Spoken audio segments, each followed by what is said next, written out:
guys, welcome back to the video. Today we are reacting to film theory. What is Disney's body count? So I think they're gonna count how many bodies Disney has. But in 3, 2, 1, let's react.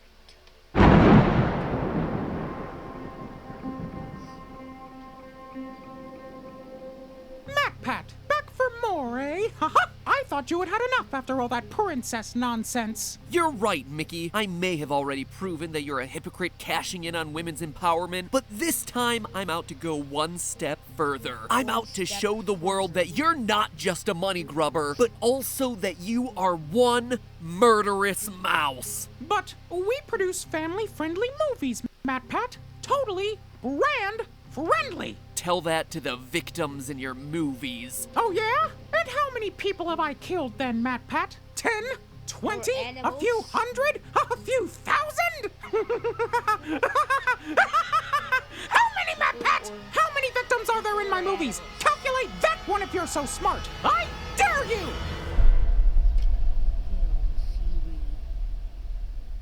Hello, Internet! Welcome to Film Theory! Call us Detective Pikachu, because we're solving the mysteries you didn't ask about and might not have actually wanted to know about. Like our episode on WALL-E, where I talked about the fact that everyone is a cannibal, or all those theories about child murder.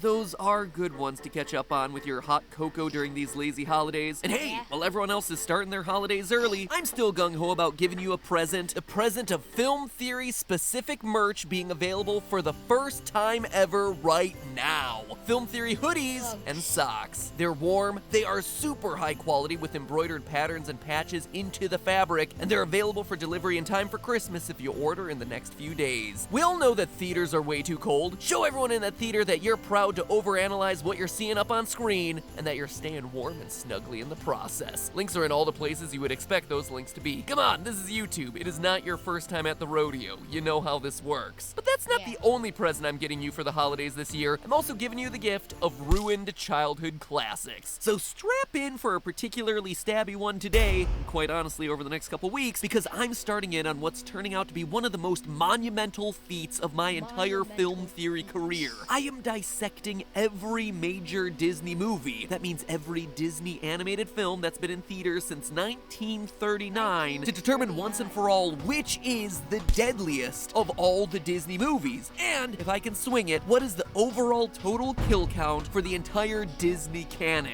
And whew boy, it is so much harder than it looks. In case you haven't noticed over the years, Disney movies, for all their cute talking animals, can get surprisingly dark, and the characters are pretty darn good at killing one another, and in some really creative ways too. I mean, Clayton in Tarzan hanging himself with a vine, Oliver and Company's electrocution by subway track. Some of this stuff is better than the slasher movies that you see in Dead Meat's Kill Count series. I mean, sure, some Disney movies only managed light emotional scarring, but when you start dealing with dragons, snow monsters, and very sharp sewing equipment, you start running into some serious collateral damage in a hurry. But just how much are we talking about? Well, it is way more than you'd think, especially considering that this lineup is all G or PG rated and intended for kids. But looking across all of Disney's history, across its 60 Disney Animation Studio theatrical releases, I'm aiming to find out where the mouse is not just killing it at the box office, but also literally killing everyone you see on screen. And if you think this is just a matter of a little counting here and there, you are sorely mistaken. There is so much more here than meets the eye, as evidenced by the fact that I thought this was just going to be one straightforward episode and has now blown up into a 3-episode mini-saga through the depths of the Disney catalog, covering everything from the ecology of the Pacific Islands, to the biology of the African Serengeti, to the ancient history of the Grecian Isles. Oh yeah, we are going thorough with this one. I'm telling you now, by the end of this little mini-series, you are going to be struggling to crawl out from under the heaps of animated bodies piled up on top of you. So what is the deadliest Disney movie? Place your bets now and see if you're right at the end. I don't know, you can make a little bet about it with your family, or whoever you feel comfortable talking about this topic with. Hey, Mom and Dad, what do you think the deadliest Disney movie is? Bet you $5 it's Meet the Robinsons. Don't do that, that would be a stupid bet. Spoiler alert, it is not Meet the Robinsons. Like I said, approaching the concept of the most deadly Disney movie is deceptively complicated. Take, for instance, this rabbit, and this rabbit. They're all the same animal across 3 different movies, but would you count them all in a death total if they died? One is the white rabbit from Alice in Wonderland, one is Thumper from Bambi, and one is just, I guess, like one of Snow White's supportive woodland friends. They're all alive, they're all cute bunnies, but for the purposes of this theory, they don't all count. And this is where we have to lay ourselves some ground rules. Should we count the rabbit who carries a pocket watch because he's wearing people clothes? What about the one who defends Bambi in his time of crisis? For this theory, I drew the... I don't know what is the deadliest Disney movie, because there's over 60 of them, and I've probably not watched every 60 of them. So, I don't know. I'm just gonna say Frozen. Yeah, that's my bet. The line around sentience versus non-sentience of the characters' deaths. One thing that's really obvious in Disney movies is that different species may or may not be sentient in any given movie. Usually humans, or at least humanoids, take the spotlight, but in movies like The Lion King, animals are the focus. They are clearly sentient, and most importantly for our purposes, they can speak. So let's just set the rule. If animals can speak, or if they act as intentionally driven characters, like Maleficent's pet raven Diablo, then they count in our overall death total. We also can't extrapolate beyond the actions taken in the movie that we're watching. Did the colony established by John Smith eventually go on to kill thousands of natives in the 1995 Pocahontas? Yeah, absolutely. But that doesn't happen during the runtime of the movie because we can't have that hunky white guy lose, right? So he gets a pass, at least in this context. History would beg to differ. And finally, we can only count kills that are actually caused by the characters in the movie. For example, in Hercules, we can't count the actions taken off screen by Hades in his normal role as god of death, since he's just presiding over the people who are dying as usual. Instead, we can only count the actions he takes directly against Hercules and the other gods.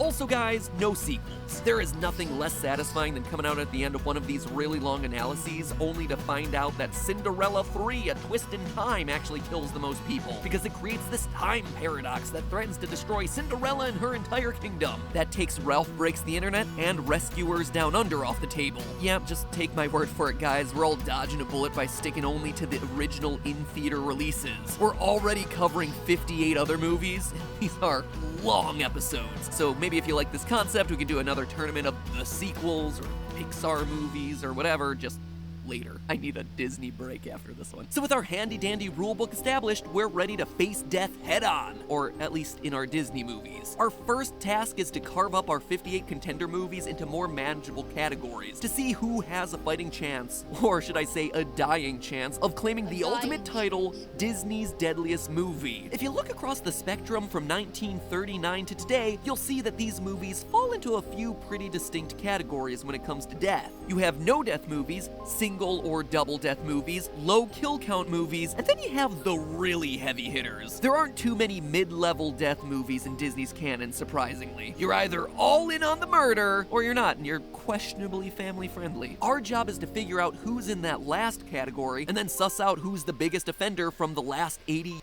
years of filmography. Starting at the very beginning, there is a whole slew of movies in the Disney canon where the kill count is either 0 or just a really low number. Movies like Dumbo, The Jungle Book, Sword in the Stone, and 101 Dalmatians are all no-kill movies, as are Robin Hood and the feature films of Winnie the Pooh. In our no-kill films, the antagonist is usually thwarted in some comedic way and then just kinda gives up their evil plot. Cruella de Vil from 101 Dalmatians, car wreck and just gives up. Also, while we're talking about it, I'd be remiss if I didn't play this gem of a line from 101 Dalmatians.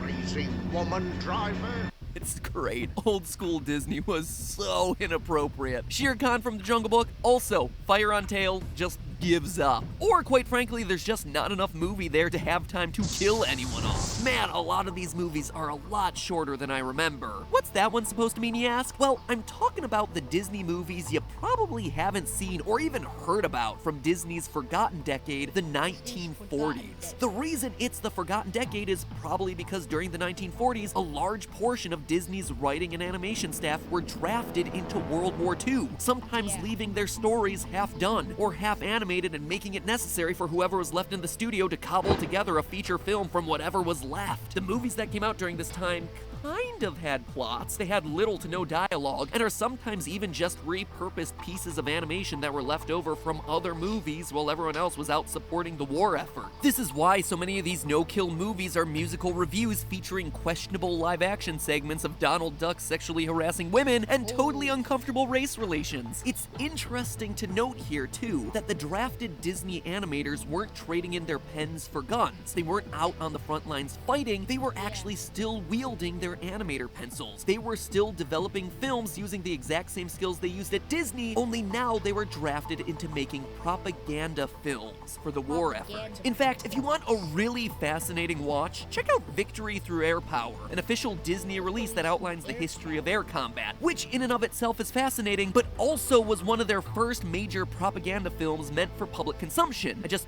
didn't include it in the overall kill count since, you know, it's World War II. There were a lot of deaths, but they were historically accurate deaths. It's just a fun fact that I came across while I was researching for this episode and I thought you might enjoy, but it also explains why you don't see a lot of full character arcs or deaths during the films from this time period. It also makes you look at propaganda films and Disney movies just a little bit differently. Probably merits a theory for another day. Regardless, for as short, boring, and culturally inappropriate as a lot of these might be, for this theory I'm digging up all the skeletons of the past and need to know whether anyone dies in Disney features like The Three Caballeros and Fun and Fancy Free. And holy shattered childhood. Some of these movies are shockingly brutal. While most of them do rack up 0 kills, you have yourself some horrific surprises, like Make Mine Music, where a whale whose only goal in life is to sing at the opera gets himself harpooned to death in a mistake and takes 4 sailors down in the process. Also, a wolf dies, so that one has a total of 6. Or you have Melody Time, where we see the story of Little Toot, who honestly should be renamed Big Body Count after his pranks decimate a giant tanker and an entire city block. That's a body count in the double, if not triple digits. Next, there's also a slew of movies where only the head villain gets the axe, or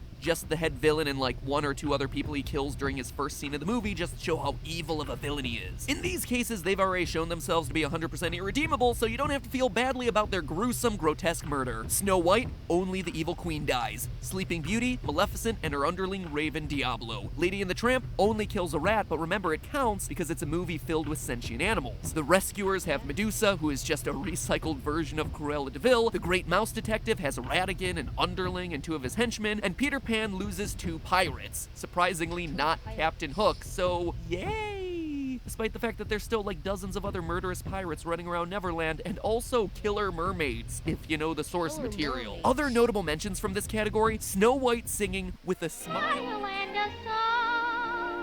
All your cares fly away right after her attempted murder. Like, I've heard of the power of positive feelings, but geez, you might want to take a couple minutes and process what just happened to you, Snowy. Also, coming from the dishonorable mentions of this 60 movie spree, Fantasia 2000, which only has 1 death, a shockingly handsy Jack in the Box, but also features the single most absurd moment in all of Disney animated canon, a sequence of Donald Duck on board Noah's Ark. Like 2x2 animals, and then there's just Donald Duck. Noah literally reaches out to Donald Duck saying, come aboard my biblical ark?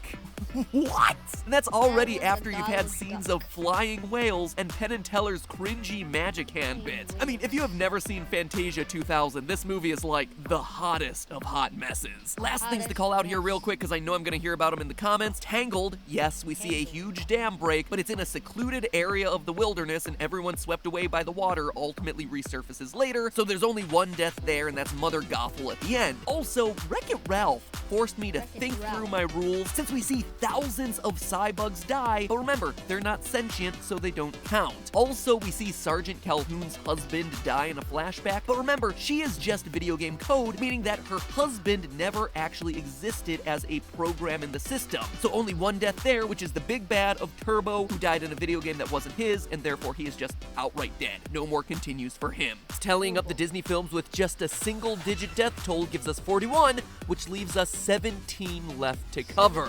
But this is where things start to get difficult. It seems like it should be just an easy task to go through and count dead bodies, but in a number of these cases, the analysis starts to get pretty complex. Like Frozen, we see Anna and Elsa's parents die in a shipwreck, but how many actually bit the dust in that scene? I mean, sure, we see a third person welcoming them on board the ship, but clearly there needs to be more crew on here than just him. When you do the research, technically there's probably about 33 deaths total in Frozen. Obviously the parents and Marshmallow, who does count because if Olaf dies, you would probably count him, so Marshmallow should also count. But also there's the crew of 30 people that it would take to man a Hulk ship of that size from that era. And that's just the tip of the iceberg. How about Bambi? How do you calculate how many woodland creatures die in that movie's forest fire? How about how many antelope deaths is Scar responsible for in The Lion King? That fulfills all our rules. How many Huns did Mulan kill? How many lives did Ursula destroy in her Little Mermaid typhoon at the end? The answers involve a mix of history, art, and computer science. So stick around because who makes it to the deadly finish line and how we crown the winner is likely to be a bit surprising. The next episodes are already written and ready to go, but in the meantime, you should let me know which movie you think is going to come out on top in the comments. The next part should be out in just a few days. I know, it's a cliffhanger. You can murder me in the comments. It'll just add one more to that kill count. Ha! I am slaying myself over here. You see, now you want me to stop. So until next time, remember, that's just a theory. A film theory. And cut. So yeah, guys, that was the video. So I'm probably gonna react to the two videos next. But in the meantime, thanks for watching, and of course, peace out to people that have peace. Peace!